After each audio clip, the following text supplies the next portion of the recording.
এই ভৈরবের জমিনে কেউ যদি আমিরে মুয়াবিয়া রাদিয়াল্লাহু তাআলা আনহুকে সাহাবী না মানে, আমি ওনার কাছে প্রস্তাব করে যাই, আপনি সাহাবী মানেন না আর আমি সাহাবী মানি। যে আপনারা যে আমাদেরকে বললেন আমিরে মুয়াবিয়া সাহাবাকে যেহেতু জাহান্নামী বলেন, বাগী বলেন, মুনাফিক বলেন, যে মুনাফিক চিনার জন্য যথেষ্ট যে স্কেল দিয়েছেন, মাওলাকে আলীকে যারা ভালোবাসবে তারাই মুমিন, আর আলীর সাথে যারা বিরোধিতা করবে, হিংসা করবে, যুদ্ধ করবে, তারাই হলো মুনাফিক। জোরে বলেন ঠিক কি ঠিক না? যদি কেউ বলেন যে তার কোনো দুষ্টুটি নেই, জলিল কদর সাহাবী, আমরা তার দুষ্টুটিগুলি প্রমাণ করার জন্য কত দুষ্টুটি ইমাম হাসান রাদিয়াল্লাহু তাআলা কি বিষ পান করে সে হত্যা করেছেন। জোরে কর নাউজুবিল্লাহ।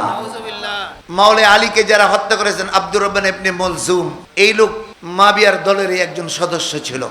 হযরত ইমাম হাসানের শাহাদাতের পরে, হযরত মাওলা আলীর শাহাদাতের পরে সে মুলুকাতের আসনের মধ্যে বসেছেন ষড়যন্ত্র করে, কিন্তু তাদের কোনো বিচারের ব্যবস্থা সে করে নাই। জোরে কর নাউজুবিল্লাহ। যেই জন্য কোরআন নাজিল হয়েছে, যার জন্য হাদিস শরীফ নবীজি ইরশাদ করেছেন, যার জন্য মানবতা প্রতিষ্ঠার জন্য যে খেলাফত আমাদেরকে দান করেছেন, সেই খেলাফতকে উৎখাত করে রাজতন্ত্র মুলকিয়াত কায়েম করেছেন মিস্টার মুয়াবিয়া। জোরে বলেন ঠিক কি ঠিক না? ভালো বলার কোনো কারণ নেই। আপনি যদি মন্দ না বলেন, আপনি ভালোবাসেন বাসেন, কিন্তু তার প্রশংসা যদি আপনি করেন, আমরা মনে করব আপনি সত্যিকারের সুন্নি হইতে পারবেন না। যাই হোক, এটা প্রসঙ্গক্রমে এসে গেছে। আজ খাতুনে জান্নাতের আলোচনার প্রসঙ্গে এখানে চলে এসেছি। নবীজি বললেন, লা ইউহিব্বু আলিয়ান ইল্লা মুমিন ওয়া লা ইউবগিদু আলিয়ান ইল্লা মুনাফিক।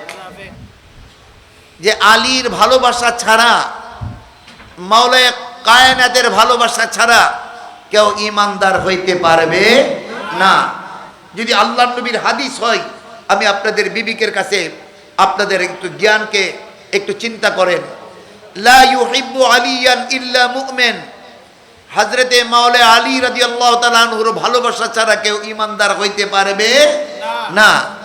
ওয়ালা ইউবগিদু আলিয়ান ইল্লা মুনাফিক, আর আলীর বিরোধিতা ছাড়া, হযরত আলীর হিংসা ছাড়া কেউ মুনাফিক হইতে পারবে না। যারা হযরত আলীকে হিংসা করবে তারাই মুনাফিক। জোরে কর নাউজুবিল্লাহ।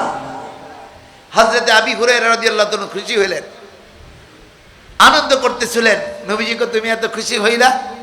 কই ইয়া রাসূলুল্লাহ, এতদিন মুনাফিক আমরা চিনতে পারি নাই। মুনাফিক কেমনে চিনব? তার মুখে একটা অন্তর, আর একটা তার অন্তর অবস্থা তো আমরা বুঝি না। আপনি বুঝেন, আপনি আল্লাহর নবী, আল্লাহর রাসূল। এখন যে স্কেল দিয়েছেন, যে রাটার দিয়েছেন আমাদেরকে, আপনি যে কম্পিউটার আমাদেরকে দিয়েছেন, যে মুনাফিক চিনার জন্য যথেষ্ট যে স্কেল দিয়েছেন, মাওলাকে আলীকে যারা ভালোবাসবে তারাই মুমিন, আর আলীর সাথে যারা বিরোধিতা করবে, হিংসা করবে, যুদ্ধ করবে, তারাই হলো মুনাফিক। জোরে বলেন ঠিক কি ঠিক না? আর জোরে বলেন ঠিক কি ঠিক না? ইয়া রাসূলুল্লাহ, হুঁশিয়ার সাবধান, হুঁশিয়ার সাবধান, জিন্দাবাদ জিন্দাবাদ। আর আল্লাহর নবীর আওলাদদেরকে কেটে টুকরো টুকরো করে দিয়েছেন, কেটে টুকরো টুকরো ইসলামের বাগানকে রক্তে রঞ্জিত করে ফেলেছেন।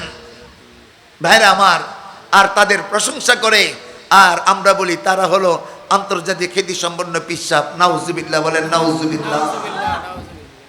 আহলে বাইতের পক্ষ থেকে ঈমান, শেষ কথা যেটা বলতেছি, যার সম্পর্কে কথা বলতেছেন, একখানা হাদিস যদি আপনারা এখন দেখাতে পারেন যে এক নবী তার প্রশংসা করেছেন, একখানা হাদিস দেন। মুসলিম শরীফের মধ্যে আল্লাহর নবী লানতের একটা অধ্যায় আছে।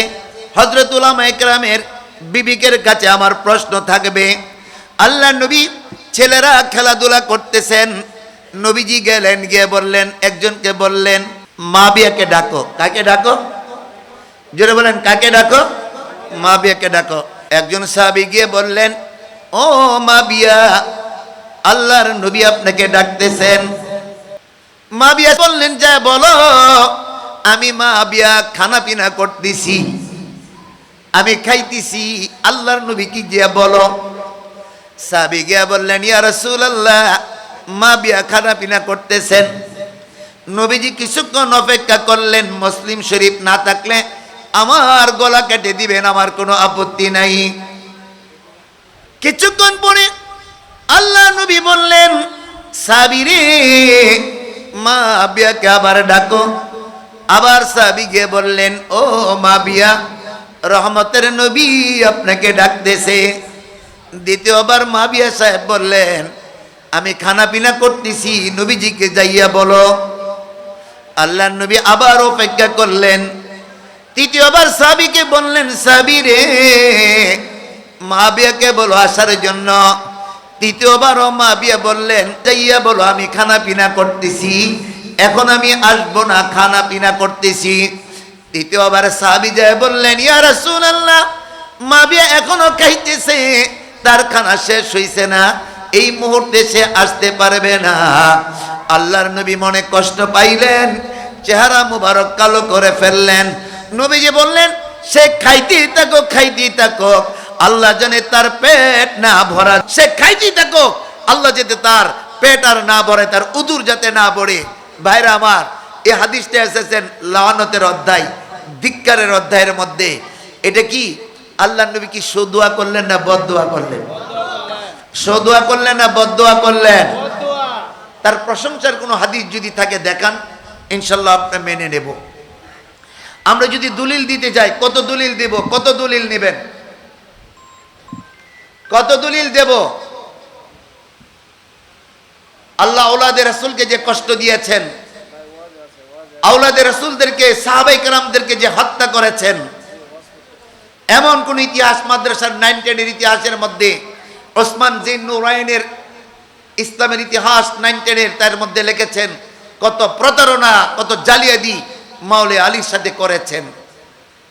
তারপরে কি তার প্রশংসা করা যায়? যদি দলিলে পাওয়া যায়, তারপরে কি তার প্রশংসা করা যাবে? কোন ঈমানদার মুমিন উলামায়ে কেরাম, আমি মধ্যপন্থা অবলম্বন করে বললাম, আপনি তার দোষ না কর, আপনি তার বদনাম না কর, কিন্তু এত দলিল থাকার পরেও যে আওলাদে রাসূলের সাথে এত দুশমনি যে করেছেন, তার জেনে বুঝে যারা প্রশংসা করে, তারও সুন্নি হইতে পারে? আর বলেন, সুন্নি হইতে পারে না? ভাইরা আমার, যে পিশাব তার প্রশংসা করে, সেও সঠিক পিশাব হইতে পারে না। যে এজিদ এবং এজিদের বাবার প্রশংসা করে, সে সত্যিকারের কোন সুন্নি আলেম হইতে পারে না। জোরে কর নাউজুবিল্লাহ।